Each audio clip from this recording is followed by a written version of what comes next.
Hello दोस्तों, मैं आपका अपने YouTube channel board exam Himanshu में स्वागत करता हूं। दोस्तों, आज हम प्रीपोजिशन के पार्ट 2 में आपका स्वागत करते हैं। आज हम प्रीपोजिशन के पार्ट 2 में कुछ यूजेस के बारे में बात करेंगे, जैसे इन और इन टू में क्या अंतर होता है, इस चीज़ के बारे में अध्ययन करेंगे। तो ये हमारा पार्ट 1 हो चुका है और ये हमारा पार्ट 2 है। तो दोस्तों, इस वीडियो में हमारे साथ बने रहिए और बहुत ही छोटी छोटी चीज़ों को समझते रहिए। तो दोस्तों, यहाँ पर देखिए कि इन और इन टू में प्रयोग क्या होता है। यहाँ पर दिया हुआ है कि इन का प्रयोग जो दोस्तों हमारा है, इन का प्रयोग स्थिरता के लिए होता है। स्थिरता का अर्थ होता है रुका हुआ, मतलब कोई चीज़ जब रुकी हुई होती है, जैसे हमारी कोई चेयर पड़ी हुई है तो वो स्थिर अवस्था में है। यही चीज़ यहाँ पर समझाई गई है कि he is in the house, मतलब जो वह घर में है, वह घर में है तो घर के अंदर, मतलब शांति से घर के अंदर है। जैसे कह दें कि the chair is in the room, जो कुर्सी है वो कमरे के अंदर है, तो स्थिर अवस्था में, रुकी हुई अवस्था में कुर्सी पड़ी हुई है, तो ये स्थिरता हो गई।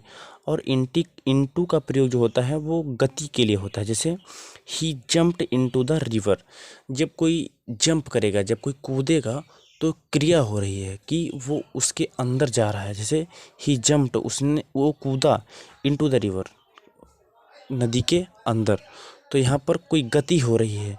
और जब गति हो रही होती है तो इनटू का प्रयोग करते हैं, और जब स्थिर होता है तो इन का प्रयोग करते हैं। उन दोनों का अर्थ में होता है, इन दोनों का अर्थ भी में ही होता है।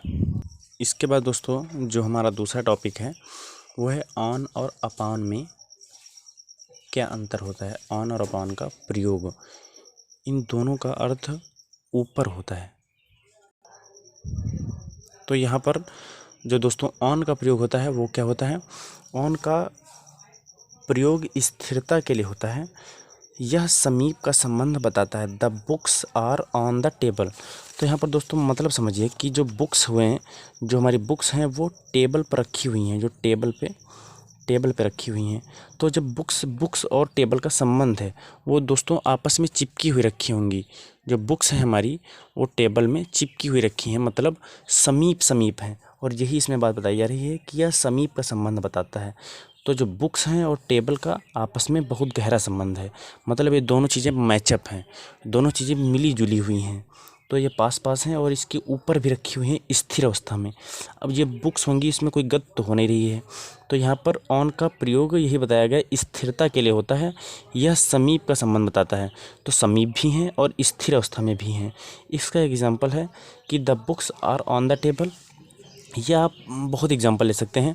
जैसे जो हम दूसरा एग्जांपल ले रहे हैं वो ये है कि the chair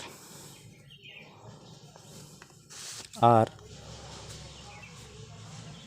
on the roof, जो कुर्सियां हैं वो छत पर पड़ी हुई हैं, तो स्थिर अवस्था में पड़ी हुई हैं। सिंपल सी बात है, स्थिरता के लिए ऑन का प्रयोग और अपॉन का प्रयोग गति के लिए होता है। गति क्या होती है, गति मतलब कोई चीज़ गति कर रही है, आप समझ रहे होंगे। अपॉन का प्रयोग गति के लिए होता है।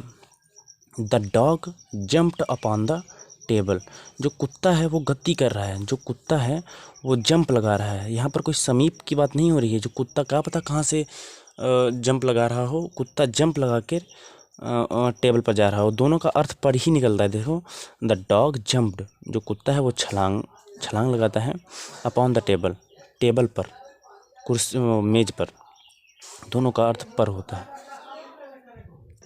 धन्यवाद दोस्तों, सब्सक्राइब करें हमारे चैनल को बोर्ड एग्जाम हिमांशु को।